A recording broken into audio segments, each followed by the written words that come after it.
Welcome to another episode of Eric Waite Whiskey Studies, and I want to thank you for joining me in my study on the history of Scotch whiskey. And we're down to our final 3 episodes looking at more recent history. In this video, we're going to be looking at the prominence of single malt Scotch whiskeys, and while going over my notes, I'm going to be enjoying a glass of the Laphroaig 10 cask strength batch 010 or batch 10. This is the big brother of the Laphroaig 10. However, the aroma and flavor profile is very different. This is not just a bigger, bolder, more powerful version of the younger brother. The profile is radically different. So I like the Laphroaig 10. It's a whiskey that you really got to get beyond the neck pour, straight from the neck. It's best smoke and ash, right? When you get past the shoulder, get more of a sort of a chocolate mint character to it, and some a little bit more fruit to it. This, however, is very, very, very different, and it is awesome from the very neck pour. So each batch, and this is number 10. They've had previous batches, is different. So the notes I'll have on this one would be different than batch 9, batch 8, and so forth. All right, let's get into our notes. Through good times and lean, single malts were something of a curiosity outside parts of the Scottish Highlands, largely because of the seemingly insatiable demand for a blend.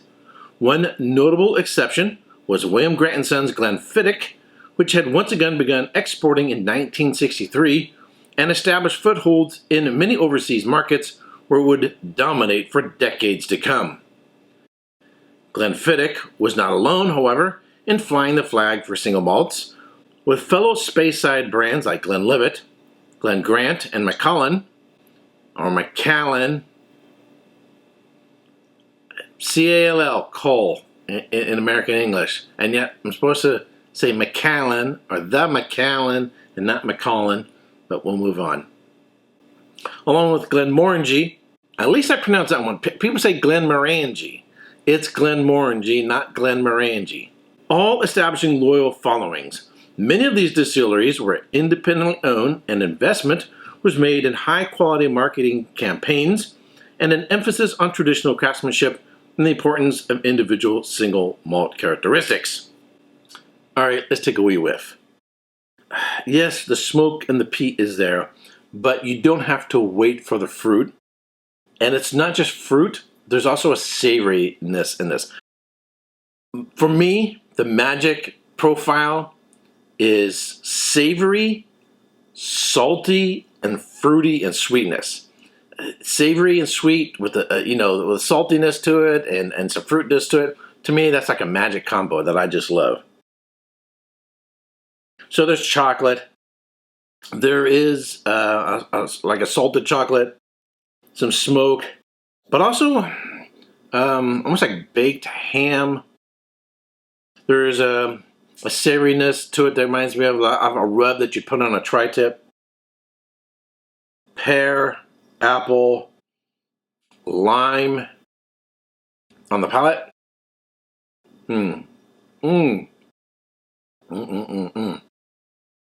It's sweet, silky, powerful. You're not just getting smoke and peat and the sort of briny notes up front. It's interwoven with everything on the palate. There's definitely sort of green lime, green apple, pear, but those savory notes are there as well. That smoke there, and on the back end, the sort of salted chocolate. I did a more formal review of this during Isla Month 2019. If you want to see the full review and the full notes, you're going to want to check out the review in the link down below. Provenance was emphasized, and for Scotch consumers, particularly younger ones, this all provided a welcome and enticing proposition by comparison with the constant price-cutting and cliched Scottish imagery associated with many blends. As a result, as single malts grew in popularity, particularly in the UK, undoubtedly quality had suffered, with most blends only containing relatively young whiskies drawn from a small palate. so standard blends became associated with an aging consumer profile. If the likes of Glenfiddich, Glenlivet, Glen Grant, Macallan, and Glenmorangie were all playing an important part in the single malt renaissance, then Ventures by Distillers Company Limited in 1985 and its successor, United Distillers, in 1989, served to make single malts more accessible and help educate a curious public about their varied virtues. In 1985, DCL decided to launch what it termed the Ascot Cellar into the on-trade. Now, I don't want to get off on a rabbit trail here, but they will later change the name, and for a good reason. Calling something an Ascot cellar, when you picture of an ascot, it can seem a bit stuffy. And a cellar, again, ooh, my whiskey cellar, the Ascot cellar. It has, I think, some of the wrong connotations for a younger crowd. It's still too stuffy. It's not hip enough. It's not modern. So it will later change its name, and I think in doing so, really present a different and better profile for the lineup. This consisted of a mixed case of 6 whiskeys, 4 single malts, and 2 vatted malts, as what we now term blended malts were then known. The Ascot Cellar comprised Talisker 10-year-old, Lagavulin 12-year-old, Linkwood 12-year-old, and Rosebank 8-year-old, along with Glenlevin and Strathcoman 12-year-old vatted malts. The takeover of DCL by Guinness plc in 1987 led to a rebranding of the Ascot Cellar concept as the Classic Malts, available to both the on-trade and off-trade. This consisted of 6 single malts, each representing a different region of production, with the aim being to present to the public as a degree of stylistic diversity as possible. And let's take another wee sip. It's bottled at 58% alcohol by volume. The different batches over the years, the ABV has been up and down.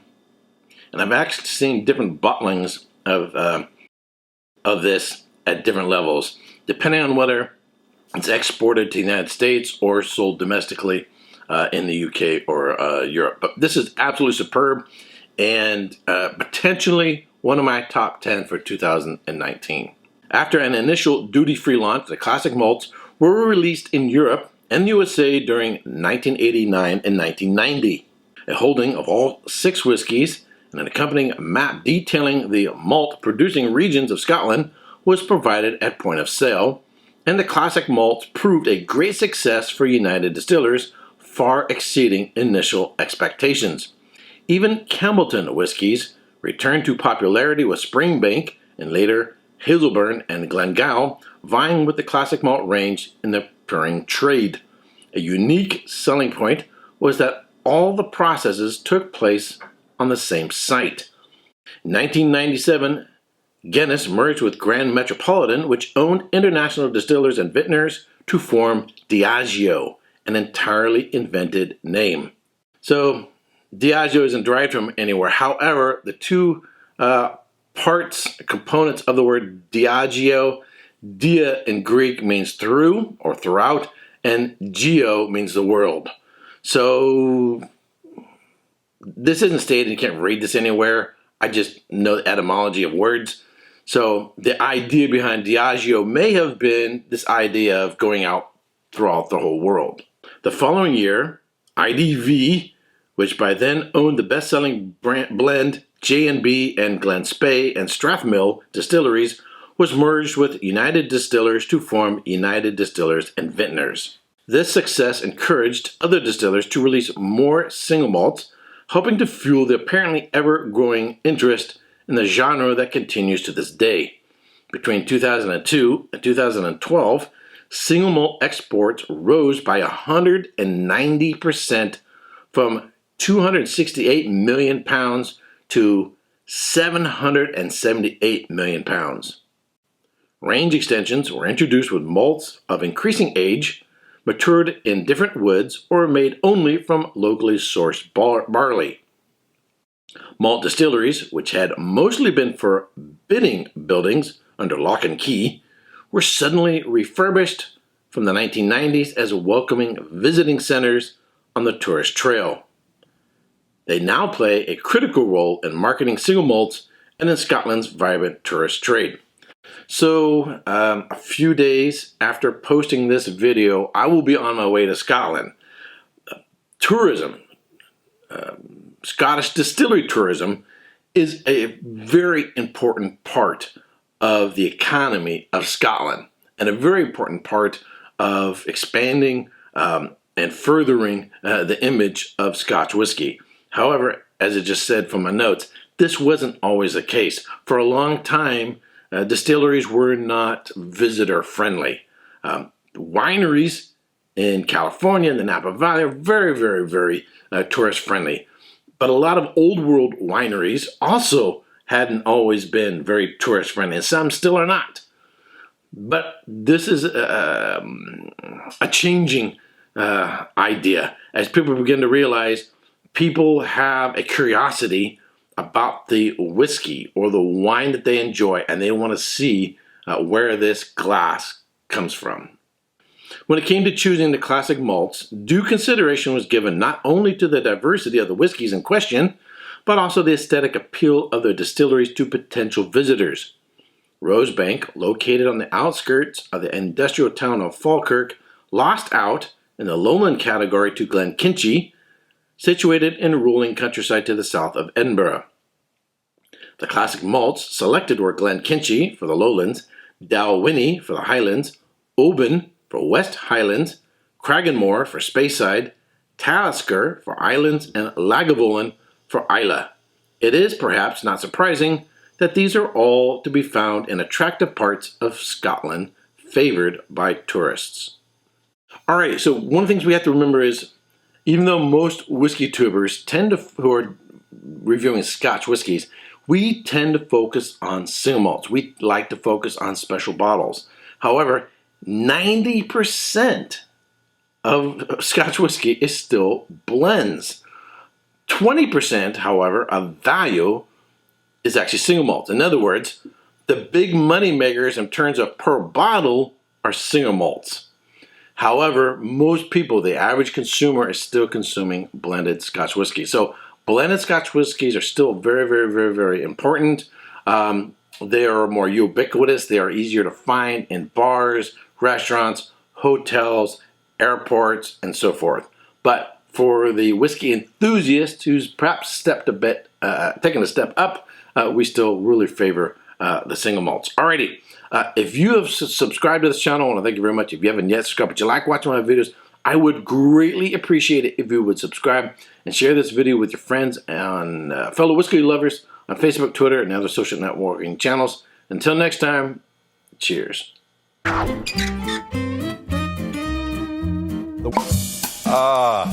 To first times. Fear and there's elation. Take it in. Come here.